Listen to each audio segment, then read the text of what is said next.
चलिए सीधे सोमनाथ आपको लेकर चलते हैं। प्रधानमंत्री नरेंद्र मोदी जनसभा को संबोधित कर रहे हैं। भगवान सदाशिव की ही लीला है।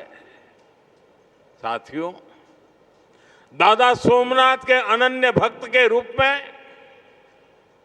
मैं कितनी बार यहां आया हूं, कितनी ही बार उनके सामने नतमस्तक हुआ हूं, लेकिन आज जब मैं यहां आ रहा था तो समय की ये यात्रा एक सुखद अनुभूति दे रही थी।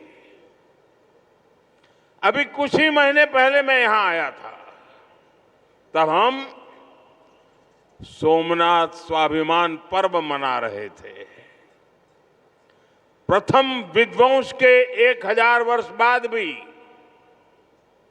सोमनाथ के अविनाशी होने का गर्व और आज इस आधुनिक स्वरूप की प्राण प्रतिष्ठा के 75 वर्ष हम केवल 2 आयोजनों का हिस्सा भर नहीं, सिर्फ हिस्सा भर नहीं बने हैं, हमें 1000 वर्षों की अमृत यात्रा को अनुभव करने का शिव जी ने मौका दिया है। साथियों, 75 साल पहले आज के ही दिन सोमनाथ मंदिर की पुनर्स्थापना ये कोई साधारण अवसर नहीं था।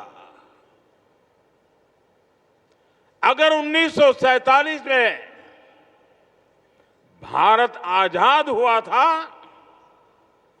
तो 1951 में सोमनाथ की प्राण प्रतिष्ठा ने भारत की स्वतंत्र चेतना का उद्घोष किया था। आजादी के समय सरदार साहब ने 500 से ज्यादा रियासतों को जोड़कर एक भारत का आधुनिक स्वरूप गढ़ा था।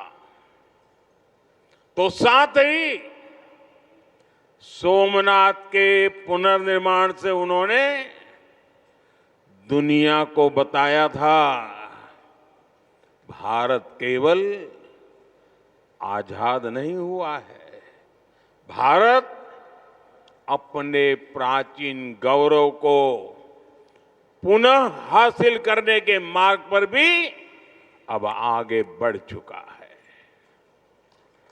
साथियों, इसलिए आज इस अवसर पर मैं केवल 75 वर्षों की झांकी नहीं देख रहा हूं, मैं यहां देख रहा हूं विनाश में सृजन के संकल्प को, जिसे सोमनाथ ने चरितार्थ किया है। मैं यहां देख रहा हूं असत्य पर सत्य की विजय को, जिसे प्रभास पाटन ने बार बार जिया है। मैं यहां देख रहा हूं हजारों वर्षों की आध्यात्मिक चेतना को, जिसने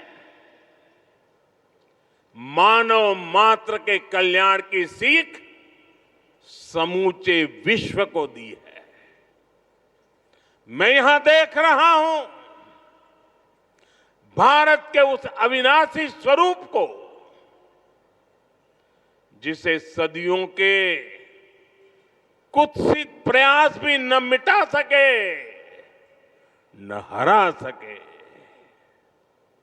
और मैं यहां देख रहा हूं सोमनाथ का अमृत महोत्सव, ये केवल अतीत का उत्सव नहीं है, ये अगले 1000 वर्षों के लिए भारत की प्रेरणा का महोत्सव भी है। मैं सभी देशवासियों को दादा सोमनाथ के कोटि कोटि भक्तों को इस महोत्सव की बहुत बहुत बधाई देता हूं। साथियों, आज का दिन एक और वजह से भी विशेष है। 11 मई 1998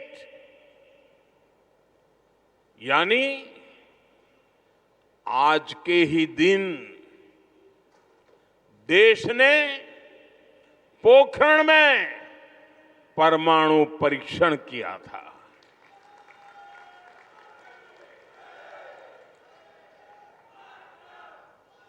देश ने 11 मई को पहले 3 परमाणु परीक्षण किए। हमारे वैज्ञानिकों ने भारत के सामर्थ्य को, भारत की क्षमता को वैज्ञानिकों ने दुनिया के सामने रखा। दुनिया में तूफान आ गया। भारत, उसकी ये हैसियत, ये कौन होता है भारत जो परमाणु परीक्षण करे? और दुनिया की आंखें लाल हो गई। दुनिया भर की शक्तियां भारत को दबोचने के लिए मैदान में उतरी। अनेक प्रकार के बंधन लग गए। आर्थिक संकट की संभावनाओं के रास्ते